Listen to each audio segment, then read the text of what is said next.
है, पंजतन 5 है, इमाम 12 है, मासूम 14 है।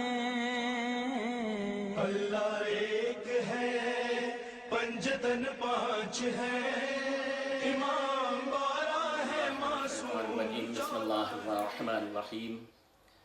अल्हम्दुलिल्लाहि रब्बिल आलमीन, अस्सलातु वस्सलामु अला अशरफिल अंबियाइ वल मुरसलीन, वमा अर्सलनाका इल्ला रहमतल लिल आलमीन, महबूब रब्बिल मशरक़ैन व रब्बिल मग़रिबैन व जद्दिल हसन वल हुसैन अल मक्की अल मदनी अल क़ुरशी अल हाशिमी अल मुत्तलबी अल अब्तही, मौलाना मुक़्तदाना हादियुना व नासिरुना बिल क़ासिम मुहम्मद व आलिहि तय्यबीन अत्ताहिरीन अल मासूमीन अल मज़लूमीन अल मुंतजबीन अल मुंतखबीन मिन यौमिना हाज़ा इला यौमिद्दीन।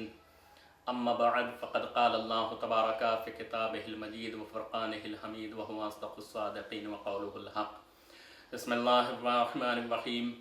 लन तनालुल बिर्रा हत्ता तुनफ़िक़ू मिम्मा तुहिब्बून व मा तुनफ़िक़ू मिन शैइन फ़इन्नल्लाह बिही अलीम। खुदावंद आलम कुरान पाक में इरशाद फरमावे छे, इंसाननी जिंदगीनी ज़रूरत इंसाननी ऊपर राखीने बताड़े छे कि इंसानने इंसाननो आ दुनियामां जिंदगी बसर करवानो एक जरियो, एक वसीलो, एक राबतो, एक जरियो बनाव्यो छे में, ताकि इंसान फक्त खुदा ने पकड़ीने इंसानों ने न भूली जाए।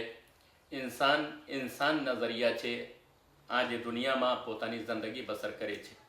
एना माटे इंसान ने इंसाननी ऊपर केटलू हेत, इंसान ने इंसाननी ऊपर मोमिननी ऊपर केटलू मोहब्बत होवी जोईए अने केटली मोहब्बतनो दर्शावो करवो जोईए, एनी ऊपर खुदावंद आलम ध्यान देवरावा मांगे छे, हुक्म आपे छे, लन तनालुल बिर्रा हत्ता तुनफ़िक़ू मिम्मा तुहिब्बून, कि ज्यां सुधी तमे तमारी महबूब तरीन वस्तुओमांथी ई महबूब तरीन वस्तु अल्लाहनी राहमां वापरशो नहीं, खर्चा नहीं करशो, ત્યાં સુધી તમે નેકીની મંઝિલ ઉપર, કામયાબીની મંઝિલ ઉપર પહોંચી જ નથી શકતા।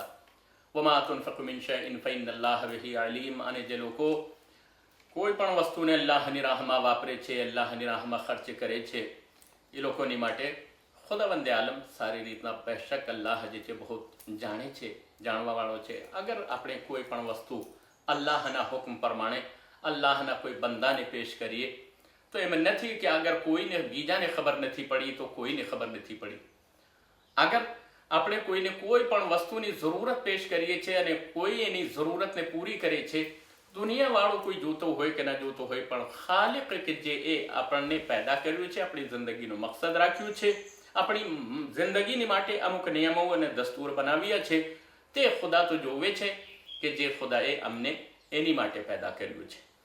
बस एटलू समझीने कि दुनियानो कोई इंसान आपने जोवे के ना जोवे, देखतो होय के ना देखतो होय, पण आपणो खुदा आपने जोवे छे। अगर नाडी पण वस्तु कार्य खैर में तमे अल्लाहनी राहमां वापरशो तो खुदावंद आलम एने जोवे छे। फमन यअमल मिस्काल ज़र्रतिन खैरन यरा। अगर तमे तमारा जरे एक एक नाडामल जर्रा बराबर नेक अमल हसे ई पण तमे तमारा आंखोथी जोई लेशो। अगर वयामल मिस्काल ज़र्रतिन शर्रन यरा। अगर जर्रा बराबर शर कर्युं हसे आ दुनिया में तो एने पण तमे तमारा आंखोथी जोई लेशो। केवी रीतना जोई लेशो? तो खुदावंद आलमे एनो इंतजाम करीने राख्युं छे। एम ना समझवुं जोईए कि अगर अमे कोई खराब काम करीए छे तो अमने कोई जोतो नथी। खुदावंद आलमे अपनी जिंदगीना नियमो बनाव्या छे कि तमे दुनिया में जाओ, दुनिया में जाशो, तमे जे अमल करशो तेना अमल ने लखवा माटे मारा तरफथी बे फरिश्ताओ मुकरर करवामां आव्या छे। एक जमणा बाजुनी उपर जमणा खंभानी उपर होय छे, एक डाबा खंभानी उपर होय छे। जमणा खंभानी उपर जे फरिश्तो होय छे सारा अमाल लखे छे, डाबा खंभानी उपर जे फरिश्तो होय छे खराब अमाल लखे छे, ताकि इंसान ने खबर पड़े ज्यारे मैं आ नियमो बनाव्या छे तो ते फरिश्ताओ जे छे हूँ एना पासे इंसानना अमाल ने लखावुं छुं। शा माटे खुदावंद आलम लखावे छे? આપણને તો એમ જ ખબર છે કે આપણને આ દુનિયામાં એટલા માટે મોકલવામાં આવ્યું છે કે આપણે આવીએ, સારી રીતના દુનિયાને કમાવીએ અને દુનિયામાં પોતાની સારી જિંદગી ऐशो आरामની જિંદગી બસર કરીએ। એટલે એ જિંદગીનો મકસદ નથી। औलाद होय के माल होय, घर होय, मिल्कियत होय, मोटर होय, जेटली पण वस्तुओ छे ई जरूरियाते जिंदगी छे, जिंदगीनी जरूरतो छे। जिंदगीने गुजारवानी लगती जरूरतों नाम छे दुनिया। અને જિંદગીની જે જરૂરત છે એ છે આખિરત. જેના માટે ખુદાવંદે આલમ કહે છે કે જ્યાં સુધી તમે તમારી મહેબૂબ તરીન વસ્તુઓમાંથી, જે વસ્તુઓથી તમે મોહબ્બત કરો છો, એમાંથી અલ્લાહની રાહમાં વાપરશો નહીં, ત્યાં સુધી તમે નેકીની મંઝિલની ઉપર પહોંચી નહીં શકશો. તો ઇઝાને મુહતરમ, આપણા એક એક અમલને ખુદા જોઈ રહ્યું છે, એક એક અમલને લખાવી પણ રહ્યા છે ખુદાવંદે આલમ, તાકે આખિરતમાં એની જિંદગીનો હિસાબો કિતાબ લેવામાં આવે કે તે પોતાની જિંદગીને દુનિયામાં કામયાબીની સાથે પસાર કરીને આવ્યો છે કે નથી આવ્યો. એની ઉપર ઇન્સાનને ગૌર ફિક્ર કરવી જોઈએ અને પોતાની જિંદગીના મકસદ સમજવાની કોશિશ કરવી જોઈએ. આજે ઇન્સાન પોતાની औलादથી મોહબ્બત કરે છે, દौलतથી મોહબ્બત કરે છે, પણ ખુદા હુકમ કરે છે કે જે વસ્તુઓથી તમે મોહબ્બત કરો છો એ વસ્તુઓને જ્યાં સુધી તમે અલ્લાહની રાહમાં વાપરશો નહીં ત્યાં સુધી મંઝિલ, કામયાબીની મંઝિલ ઉપર પહોંચી નથી શકતા. તો વસ્તુઓમાં માલ પણ આવે છે, औलाद પણ આવે છે. આપણે औलाद દौलતના બારામાં સમજીએ છીએ કે ખુદાવંદે આલમને ખુમ્સની શક્લમાં, સદકાની શક્લમાં, ઝકાતની શક્લમાં, ફિત્રની શક્લમાં આ બધા ખુદાવંદે આલમે ફરજો રાખ્યા છે, આપણે અદા કરીએ છીએ. પણ औलाद પણ આપણી જિંદગીની મહેબૂબ તરીન વસ્તુ છે કે જેને આપણે ચાહીએ છીએ, જેનાથી આપણે મોહબ્બત કરીએ છીએ. પણ એ औलादની જિંદગીને સુખ પહોંચાડવા માટે ઇન્સાન પોતાની જિંદગીને જહન્નમમાં નાખી લેતું હોય છે, પોતાની જિંદગીના નિયમોનું પાલન નથી કરતો, પોતાની જિંદગીના ઉસૂલને પામાલ કરી નાખે છે, ખરાબ કરી નાખે છે પોતાની જિંદગી. અને પોતાની औलादને કામયાબીની મંઝિલ ઉપર પહોંચાડવા માટે, દુનિયામાં કામયાબ કરવા માટે મઝહબે ઇસ્લામ કે જેના માટે એને પેદા કરવામાં આવ્યું હતું, ઇસ્લામના નિયમોની માટે એને પેદા કરવામાં આવ્યું હતું, તે ઇસ્લામના નિયમોને ભૂલાવીને, ઇસ્લામ દીનને ભૂલાવીને, ઇસ્લામના ઉસૂલને ભૂલાવીને, નમાઝ, રોઝા, હજ્જો, ઝકાતની અહેમિયત ભૂલાવીને ઇન્સાન દુનિયાની કામયાબીની મંઝિલની ઉપર औलादને ચલતા કરી દેતા હોય છે.